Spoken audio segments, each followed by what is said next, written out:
Welcome to the Bitter to Better podcast. Today is challenge number 3 of the Empowered Dating Challenge, in which I challenge you to date casually. I will talk about what that means in a moment.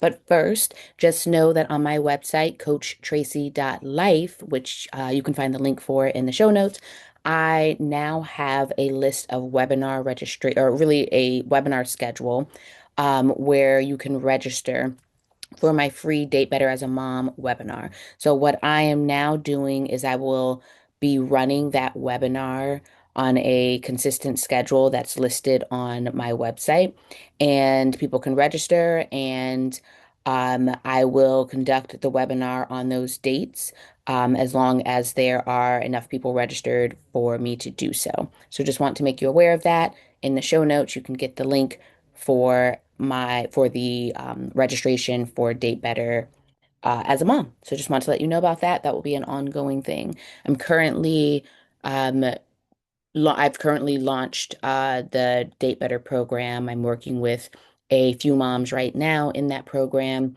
This round of it ends the last week of February, and I will be launching another round of it probably endish of March. Still figuring that part out.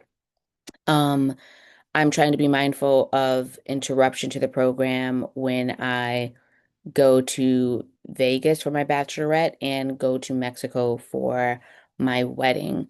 But anyway, that's neither here nor there. Just know that you can register for the Date Better as a Mom free webinar on my website. So let's get into it. If you listened some episodes ago, you will be able to hear, and I will link these also in the show notes, that I had an introduction to the Empowered Dating Challenge, and that I would have 4 challenges. And so this is challenge number 3. What do I mean by date casually? If you listen to this podcast at all or follow any of my content on the Instagrams and the TikToks, I don't really post on the TikToks very much, but anyway, um, then you would know that I'm a big proponent of dating casually, rotational dating, dating like a man, which is not getting exclusive too soon, not sliding or falling into relationships, not focusing only on one dating partner before you have made sure they've checked enough of your important boxes, right? So that means you are dating more than one person at a time. That does not mean you're in a relationship or committed to more than one person at a time, unless that is the lifestyle that you are aiming for. But I am talking to women, mothers who want a monogamous relationship. Then you should be dating multiple people in order to narrow down one person to exclusively date and to see if you then want to commit to that person in a relationship. You see that? That's 3 relationship categories that I just listed just there. There's casually dating, exclusively dating, and committed relationship. I'm saying you need to casually date. I'm challenging you to actually casually date. How do I do that? There's a lot of material on this here cast, the pod.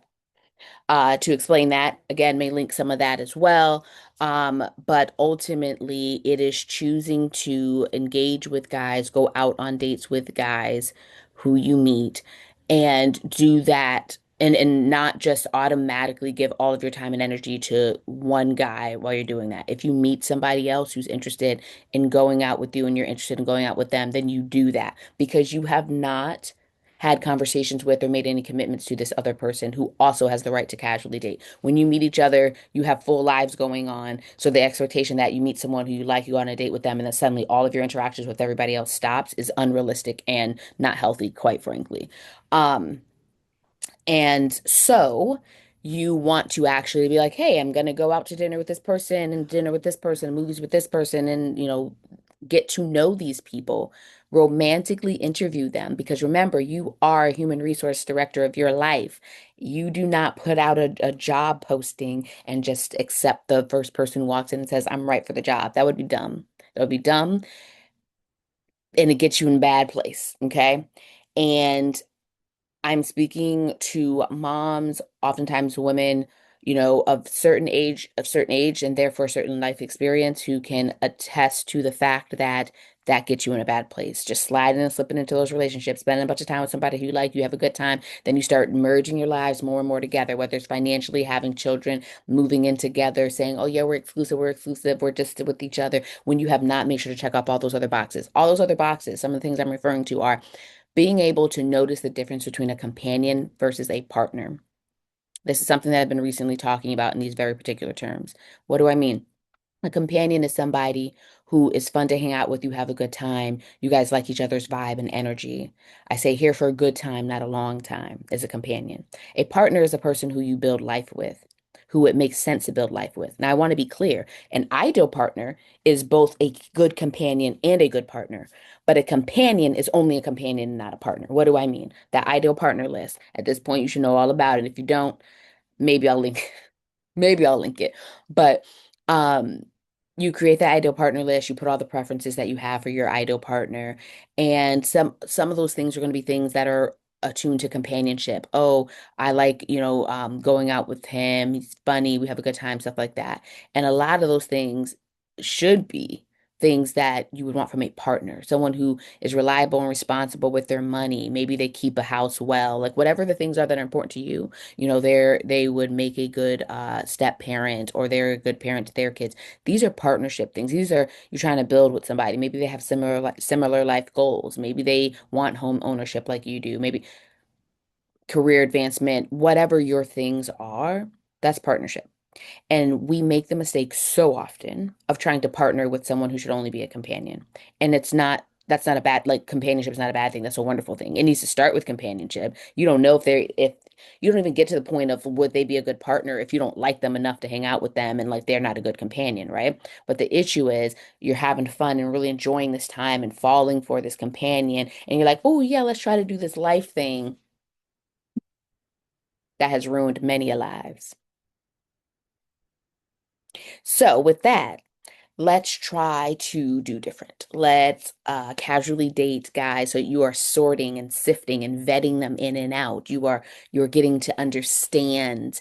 Also, by the way, the webinar, I go more in depth about the vetting process and what I mean by vetting and all of that. But nonetheless, um, you're picking and choosing and figuring out who meets the criteria and who doesn't. And the ones who don't meet the criteria, you vet them out. No, thank you. Nice, had a nice time, but no thanks.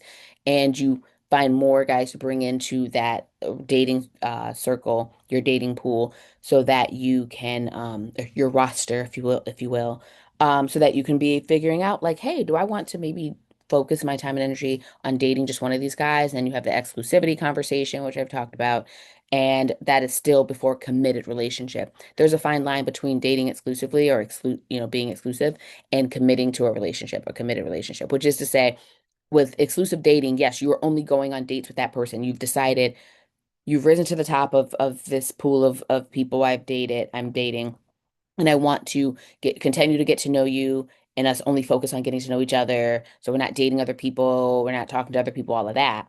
And yet we have not decided that we're trying to do life together. We have not decided that we're trying to merge things more. We have not decided that when it comes to me making big choices for my life and you making big choices for your life, that I'm actually factoring you into that in any significant way. That's committed relationship territory. That's we're trying to walk the path of life together. But exclusively dating is that stopgap in between casually dating and committed relationship. And you are continuing to go out to date to get to know each other more and more. Maybe you're meeting each other's kids, and maybe it's all that sort of stuff, because you want to know what that dynamic is like with each other's kids before you actually commit, right? So casually date.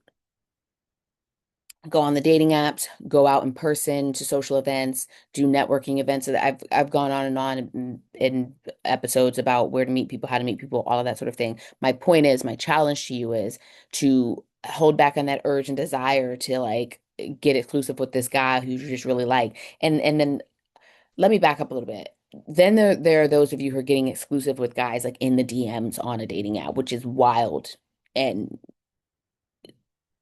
ill-advised. Just because you're having a good time chatting back and forth with him, don't go 3, 4, 5 weeks, 6 months just talking to somebody and building up a dream in your head of what he must be like and how it's gonna be great. And you ain't even gone on a date with this person. and maybe never will because it's just the guys who just like to hang out in the DMs and the women who like to hang out in the DMs because of various things, concerns, insecurities, fear, rejection, loneliness.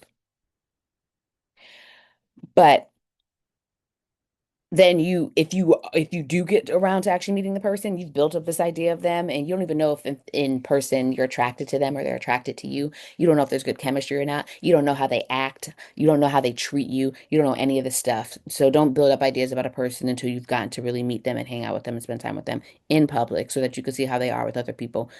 Um, so don't do that.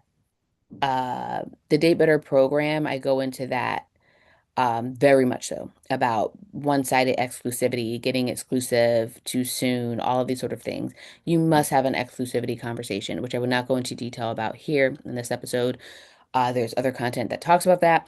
But what I'm saying is, I want you to resist that urge to be like, oh, but I'm just having a good time. And, you know, um, there's this thing too where like you or the other person or both will act exclusive, being like, oh, I happen not to be dating anyone else right now. So even though, we didn't have an exclusivity conversation, we're just seeing each other, I'm just seeing them. And that's dangerous. It's dangerous because then you feel like, right, you're doing something wrong or problematic if you do meet somebody and want to go out with them. If you and and a person you're dating have not said, hey, we want to date only each other and we both agree on that, then there's no agreement whether it's in your head or their head, there's no agreement because this is how feelings get hurt and people get upset and frustrated because then one person's moving one way and the other person's moving another way.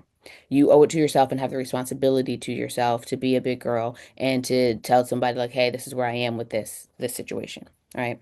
So date casually. I want you to right now, if there's only one person who you're talking to or dating, I want you to go on an app and I want you to like some profiles and DM somebody who you are interested in based on their profile and start talking to them and see if you get on a date.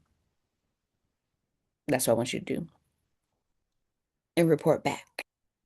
That's it.